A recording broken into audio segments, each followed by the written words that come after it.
Então, a ministra Carmen Lúcia, ela, não, ela falou assim, né, ela deixou bem claro, eu sou a favor de manter a democracia em pé, sou contra a censura, tanto que o ministro Fachin utilizou a própria, um parecer da ministra falando da liberdade de expressão e contra a censura. Seria um grande contrassenso ela, nesse momento, não defender a liberdade de expressão e a própria ser contra a censura. E ela falou realmente, até usaram na internet agora, né, explodiu a questão só dela falando da questão do ódio, né, que ela realmente, ela falou assim, eu sou e fui muito xingada, e ela falou, eu não tenho problema com isso de ser xingada, né, isso não é questão, você xingar uma pessoa está dentro do livre,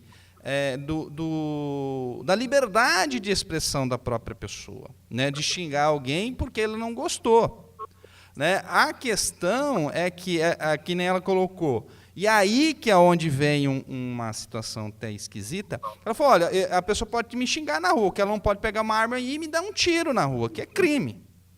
Então, e aí houve um contrassenso, que depois a gente vai entrar nesse ponto, que o ministro Toffoli, se não me engano, o ministro Toffoli usou até uma analogia de comprar uma metralhadora e sair atirando em todo mundo. Quem é culpado de vender uma metralhadora ilegal? Para começar, nenhuma loja física no Brasil vai vender uma metralhadora ilegalmente. E aí ele usou essa analogia para justificar a regulamentação das redes.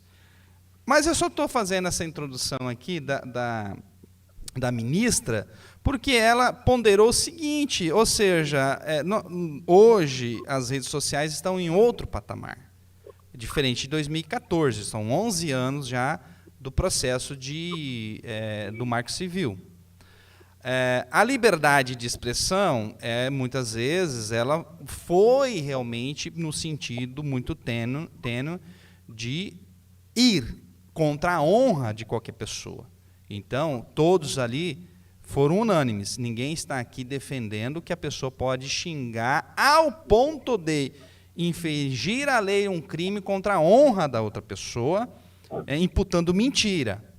Isso todos são unânimes. O que não é unânime ali é como isso vai ser feito.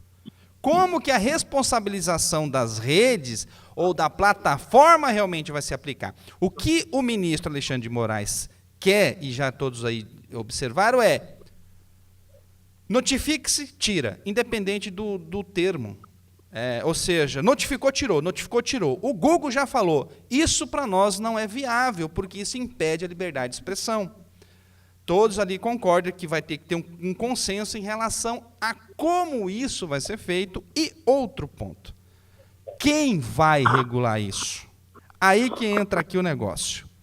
Quem vai dizer que é certo ou errado? Quem vai dizer que aquilo é sim ou não para ser censurado? Aí entra a questão que até a ministra colocou e outros ministros falou. Quem vai criar essa agência regulatória? Quem vai regular a censura no Brasil? Aí talvez entre em caixa, Dani, nessa pergunta, que é a questão da situação do mercado do dano moral. Isso não pode criar uma fábrica muito maior? Porque até a ministra falou, olha, a gente tem que ter cuidado, porque se eu falei uma coisa e você não gostou, eu vou lá e faço o indica e corta, ou seja, cala a boca, eu não gostei. Aí começa a escalar isso de uma forma que daqui a pouco ninguém consegue nem falar um A ou um B, porque será calado antes disso ser propagado. Foi o que o ministro Toffoli falou. E o ministro Barroso falou, não, o que a pessoa falar não pode nem ir para a rede. Não, espera lá. É o que você, Dani, falou na semana passada. A liberdade de expressão, e a gente só consegue punir a pessoa porque a pessoa falou. Ou seja, ela tem a liberdade de falar, ela falou que não devia e ela foi punida por isso. Mas se não tivesse, isso ia ser oculto. e aí poderia ser bem pior. E toda essa introdução que eu fiz em relação a essa situação é para a gente voltar nessa questão do mercado. Isso pode piorar ou não, Dani? Pode, eu acho que não só pode, como deve, né, seguindo essa linha narrativa. Vamos trabalhar em torno de alguns termos, né? O primeiro termo, nós temos aí um mercado do dano moral, né? Indústria do dano moral, enfim. Que versa sobre esse aumento, né, esse mercado lucrativo, tanto para a área jurídica, como, né, advocacia, enfim, como para as partes, onde há decisões, súmulas, jurisprudências, que, né, tornaram inviável alguma sentença, um processo, até em níveis superiores, aí, segunda instância, terceira instância, quarta, enfim. E que servem de subsídio para novas ações, né? Então, quando a gente está falando dessa questão dessa lei, que ela antecipa, seria assim, eu acho que, de uma forma mais simples, antecipar o crime e punir antes, né? Inicialmente com um barrar na rede social, né? E talvez futuramente, né? Mas aí eu acho quase que impossível, porque aí não vai ter um órgão julgador ali.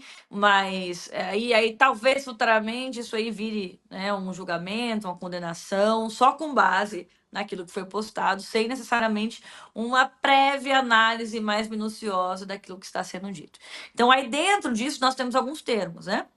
Nesse mercado de dano moral. Nós temos lide predatória, litigância de má-fé, lawfare, que são termos jurídicos utilizados para quando as pessoas elas usam do judiciário como forma de vingança. Olha, eu vou te punir porque você está falando de mim, independente do que você está falando é verdade, se é mentira, independente se não me afetou. Tanto é que, veja bem, para você receber um dano moral, você precisa comprovar o dolo, não somente o dano, mas a intenção de se provocar aquilo. Porque veja bem, imagina que eu tô passando numa rua e eu vejo um cara correndo com uma televisão na mão, né? E aí, só que lá dentro do lugar que ele estava correndo, da loja, explodiu uma bomba. E ele sai correndo, né? Digamos que ele já pagou, ele tinha comprado, ele sai correndo. Mas ele parece estar, né, correndo porque ele roubou aquela televisão. Eu vou lá e denuncio. Aí ele é preso. Preso em flagrante porque, né, tudo indicava que ele roubou aquele televisor. Então, eu não agi de má fé, eu agi dentro daquilo que eu visualizei. E aí sim, nós temos uma situação interpretativa que é necessário analisar o contexto, a fala de ambos, o que realmente aconteceu, comprovar se realmente aconteceu. Da mesma forma, um xingamento. O xingamento por si só pode ser um mero dissabor, né, um mero incômodo ali do dia a dia, num momento de raiva ali, de uma briga com a pessoa. Quando ela se torna um dano, quando ela se torna um dolo realmente, uma difamação ou injúria, que é quando atinge essa honra, né, subjetiva da vítima. É quando isso realmente promove um dano à sua honra. Isso tem que ser provado.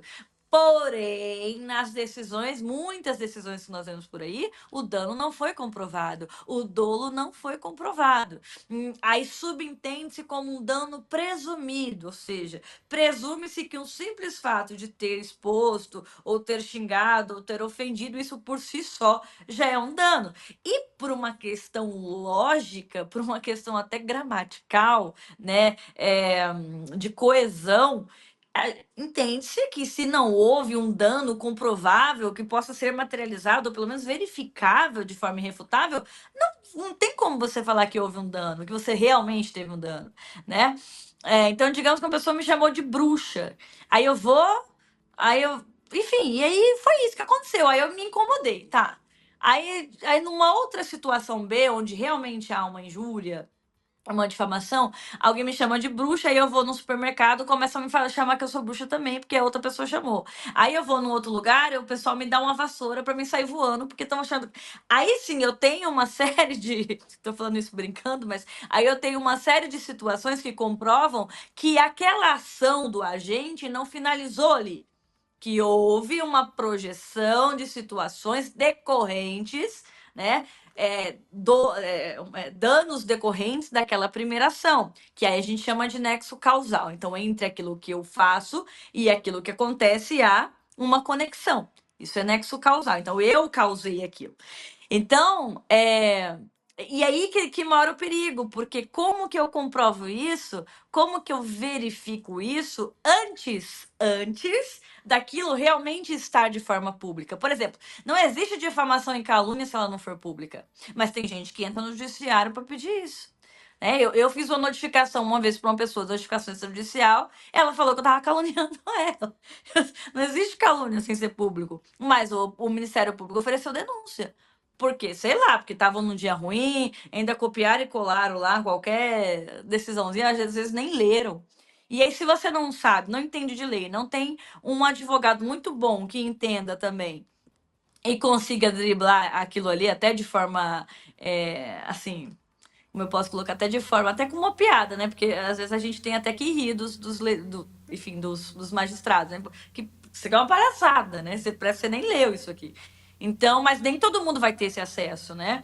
Nem sempre a Defensoria Pública ela vai estar apta para. Quantos mil processos tem ali na Defensoria Pública? Nem sempre você vai ter condição de pagar um advogado, né? Aí você vai para uma transação penal, que é uma troca ali que você faz para não ser processado, não gera histórico. Só que aí é pior ainda, porque aí você não pode usar ela daqui 5 anos, né?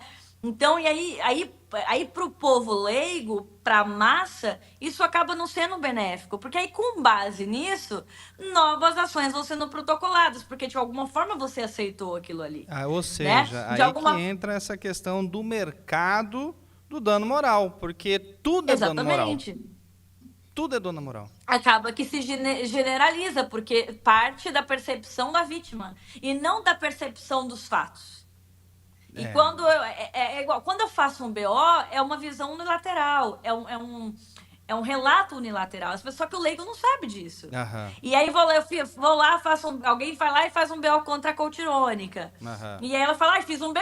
Pro povo, aquilo lá quer dizer que você cometeu um crime. Aham. A mídia hoje é tão burra, o jornalismo é tão burro, infelizmente. Eu e o Denis entramos nessa história agora. Então, não, mas ele hoje está se mostrando de forma tão burra que ele só aceita uma denúncia porque tem um BO. Não faz diferença ter o BO ou não ter o BO. O que faz diferença é o relato. Hoje saiu uma denúncia lá de um brechó aqui em Campo Grande. Eu fiz até um vídeo agora, depois vocês vão lá ver no Coutirônica, no TikTok. E no texto da notícia estava lá, nós ocultamos o nome dos envolvidos pelo LGPD. Não tem nada a ver. LGPD não tem absolutamente nada a ver com o caso. É uma denúncia que, além de ser pública, tem processos públicos. Então, LGPD ela protege dados sensíveis, extremamente privados. CPF, que não é o caso ali. É isso aí. Exatamente. O que a gente vem observando, acho que eu e o Demis que trabalhamos na área de jornalismo, essa judicialização exagerada vem colocando medo no jornalista de que, se ele divulgar o nome, ele vai ser processado. E o processo, por si só, ele cai. O problema é o custo desse processo, que começa a aumentar. Porque você tem um processo, é uma coisa, você vai pagar R$5.000 para o advogado. Mas quando você tem 10, isso começa a escalonar. Aí o advogado fica feliz, né? Porque vai receber, mas para quem está pagando, não fica. E aí eu percebo que o jornalismo em si, a gente nem faz mais policial, porque antigamente a gente chegava lá na delegacia e você entrevistava por que você matou? Por que você bateu na pessoa lá? Você colocava a situação lá. Hoje, se a gente chegar com o microfone perto do preso, o policial te prende. Então, assim, não, você não pode filmar. Não, como assim? Não, porque ele também, o policial, está sujeito a ser judicializado por permitir que mostrasse o bandido, o ladrão safado. Então, assim, eu acho que nesse ponto a gente, como jornalista, também não sabe como lidar.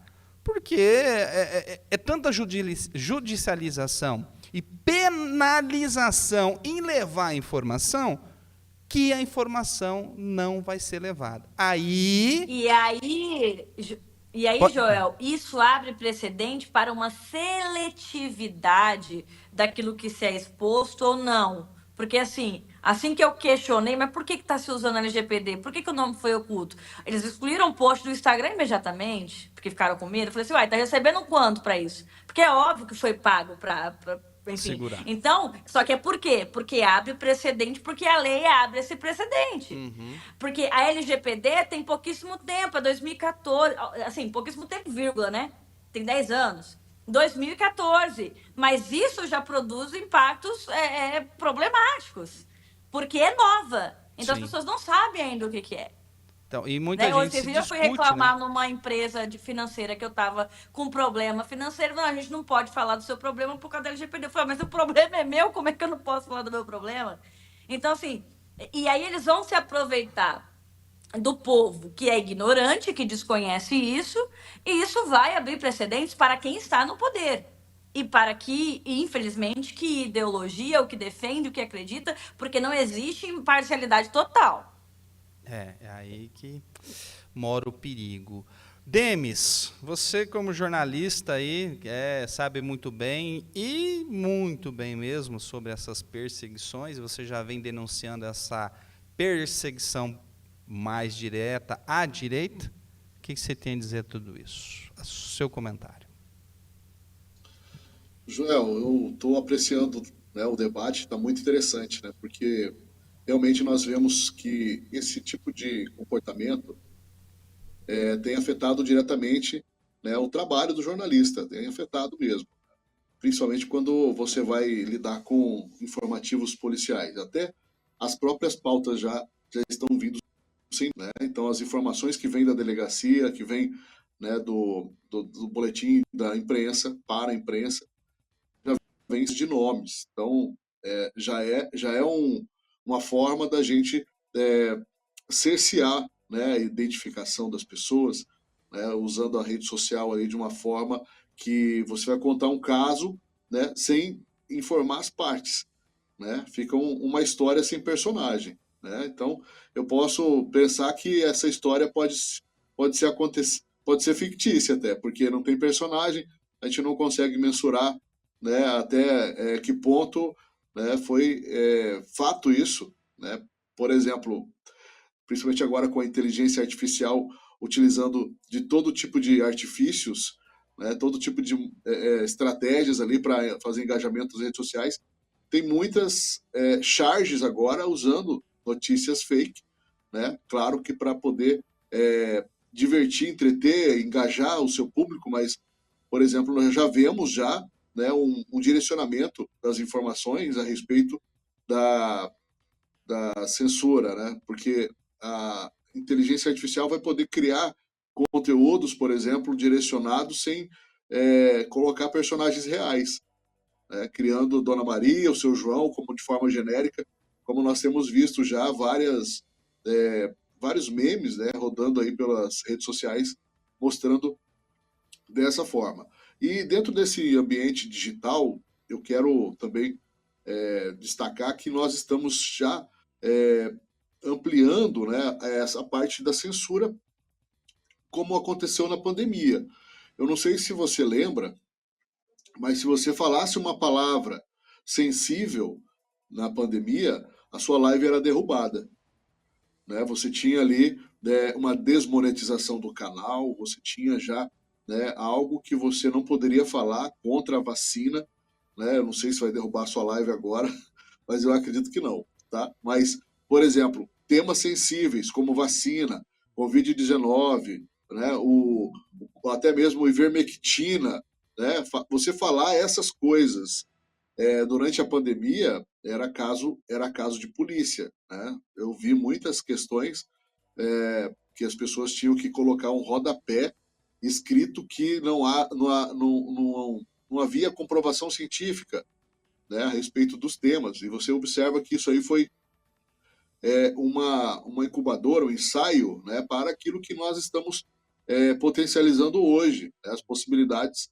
de que boots das redes sociais possam começar a virar um negócio, um comércio, como a Dani disse, né? Mas isso já começa antes das redes sociais, quando empresas possam identificar palavras sensíveis e começam a derrubar posts e campanhas, né? E isso se escala, porque você pode derrubar um adversário, anular um perfil de uma pessoa, né, que tem ali um trabalho sério, você pode anular empresas que vêm apresentando as mesmas contradições que o ministro disse sobre a marcha da maconha, né? Muitas vezes dentro de um ambiente, né, ideológico, você tem liberdades, mas dentro da plataforma você vai ser direcionado baseado naquela agência ou naquele boot que está procurando, né? São os robôs, né, que estão procurando ali palavras que estão em desacordo, palavras sensíveis,